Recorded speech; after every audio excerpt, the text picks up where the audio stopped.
अमरीकी सदर ट्रंप और न्यूयॉर्क के मेयर ज़हरान ममदानी की मुलाकात। व्हाइट हाउस में मुश्तरका प्रेस कॉन्फ्रेंस। ममदानी का ट्रंप के साथ मिलकर काम करने और ट्रंप का ज़हरान ममदानी को हर तरह की मदद देने का ऐलान। ट्रंप बोले, वक्त के साथ चीजें तब्दील होती हैं, उम्मीद है ज़हरान ममदानी कुछ रहनुमाओं को हैरान कर देंगे।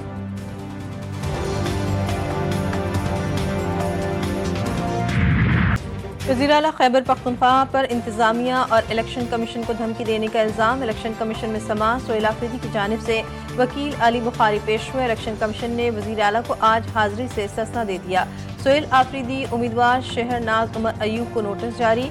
केस की समाअत 25 नवंबर को होगी। इलेक्शन कमीशन में वज़ीर आला KP की नाअहली की दरख्वास्त दायर। मुस्लिम लीग के उम्मीदवार ने इलेक्शन एक्ट की खिलाफ वर्जी का इल्जाम आयद कर दिया। वज़ीर आला सोहेल आफरीदी ने पेशावर हाई कोर्ट में दरख्वास्त दायर कर दी। मौक़िफ़ अपनाया, बगैर किसी वजह और जवाज़ के इलेक्शन कमीशन ने तलब किया। इलेक्शन कमीशन का वज़ीर आला को तलब करना गैर कानूनी है।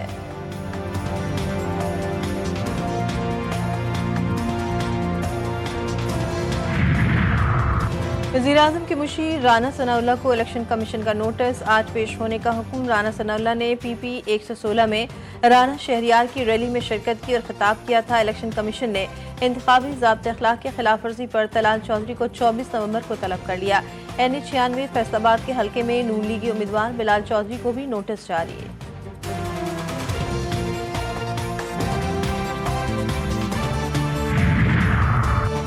सूबे के अवाम के लिए रियासत से जिंदा रहने का हक मांग रहे हैं। अमन के लिए खैबर पख्तूनख्वा के तमाम स्टेक होल्डर्स को शामिल किया जाना चाहिए। वज़ीर आला खैबर पख्तूनख्वा की सीनियर सहाफ़ियों से मुलाकात में गुफ्तगू। सोहेल आफरीदी का 4 दिसंबर को NFC इजलास में शिरकत का ऐलान। कहा, नवंबर में कुछ होगा और नवंबर के बाद बहुत कुछ होगा।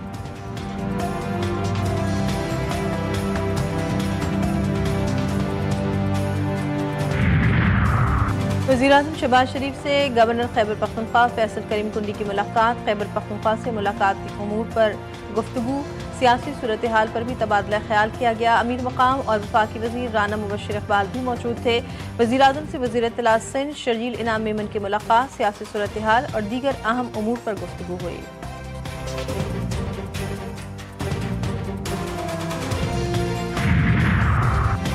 अदालत में सब एक जैसे होते हैं, किसी को इस्तिस्ना नहीं होता। मुल्क में अदल और इंसाफ का निज़ाम लाएंगे। महरूमियों, मजबूरों, मजदूरों, किसानों और नौजवानों की आवाज़ बनेंगे। रहनुमा जमात इस्लामी हाफिज नईमुर रहमान कहते हैं, इसराइल से दोस्ती और फ़लस्तीनियों से बेवफाई कबूल नहीं। हम चाहते हैं किसी को किसी पर फौकियत हासिल ना हो।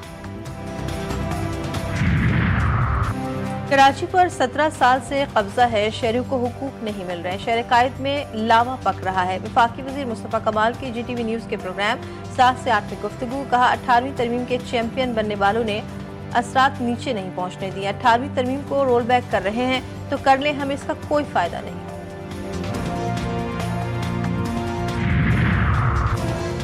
MQM का काम सिर्फ सोशा छोड़ना है। MQM ने बल्दियाती इंतखाबात से राह फरार क्यों अख्तियार की? लोकल गवर्नमेंट को बाख्तियार किया जा रहा है। सूबाई वज़ीर नासिर हुसैन शाह ने कहा, वज़ीर आला सिंध ने भत्ते की पर्चियों पर नोटिस दिया है। पहले वाले कराची में बहुत बेहतरी आई है।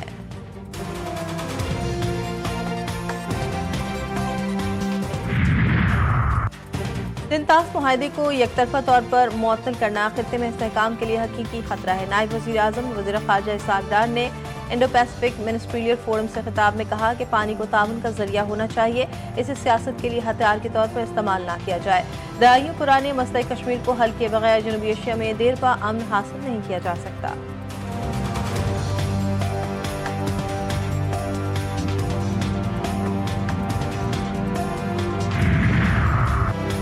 सिक्योरिटी फोर्सेस की खैबर पख्तूनख्वा में कार्रवाइयाँ। भारतीय प्रॉक्सी फितनल खवारिज के 13 दहशतगर्द मारे गए।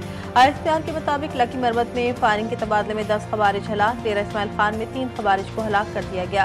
खैबर पख्तूनख्वा में ऑपरेशन के दौरान दहशतगर्दों से अमरीकी और नेटो अफवाज का इस्तेमाल शुदा असलहा बरामद। असलहे में अमरीकी फौज और नेटो के जेर इस्तेमाल आला क्वालिटी का धमाका खेज मवाद और तारें भी शामिल।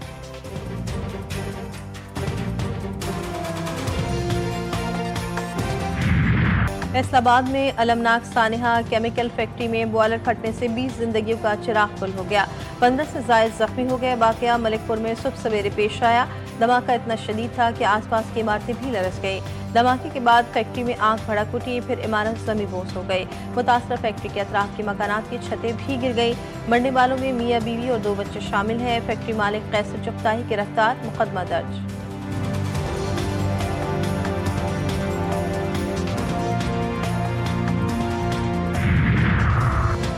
Pakistan rising stars Asia cup के फाइनल में पहुंच गया। श्रीलंका ए को 5 रन से शिकस्त दे दी। फाइनल में पाकिस्तान का मुकाबला बांग्लादेश से इतवार को होगा। श्रीलंका ए टीम 9 विकेट पर 148 रन बना सकी। राइजिंग स्टार्स एशिया कप के सेमीफाइनल में बांग्लादेश ने सुपर ओवर में भारत ए को हरा दिया।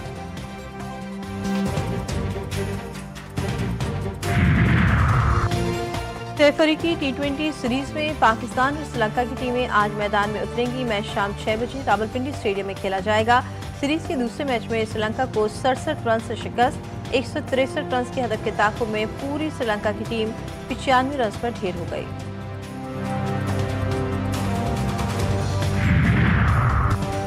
पीएसएल की चैंपियन टीम को $5 लाख दिए जाएंगे। चेयरमैन पीसीबी का बड़ा ऐलान। रनर्स अप टीम को $3 लाख का इनाम मिलेगा। क्रिकेट डेवलपमेंट में बेहतरीन फ्रेंचाइज के लिए $2 लाख दिए जाएंगे। मोहसिन नकवी कहते हैं अगले एडिशन से फ्रेंचाइजर्स को बड़ी इनामी रकम से नवाजा जाएगा। चेयरमैन पीसीबी का पाकिस्तान क्रिकेट को नई बुलंदियों पर ले जाने का आज़म। पीएसएल की 2 नई टीमों की नीलामी 6 जनवरी 2026 को होगी। फैसलाबाद, रावलपिंडी, हैदराबाद, सियालकोट, मुजफ्फराबाद और गिलगित के नाम मुमकिन फ्रेंचाइजर्स में शामिल। वियतनाम में बारिश का 32 साला रिकॉर्ड टूट गया। 3 दिन से जारी बारिशों और सैलाब से बड़े पैमाने पर तबाही। 50,000 से ज्यादा घर डूब गए। हजारों रिहायशियों को महफूज मकामात पर मुंतकिल कर दिया गया।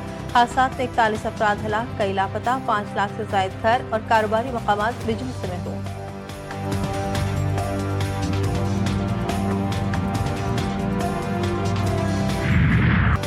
और मिस यूनिवर्स का ताज मैक्सिको की हसीना के सर सज गया। थाईलैंड में मिस यूनिवर्स के फाइनल में 25 साला फातिमा बुश ने मिस यूनिवर्स 2025 का टाइटल अपने नाम कर लिया। फातिमा बुश ने तमाम तनाज़ात और दबाव के बावजूद शानदार परफॉर्मेंस से दुनिया भर के नाज़रीन को भी मुतासर किया।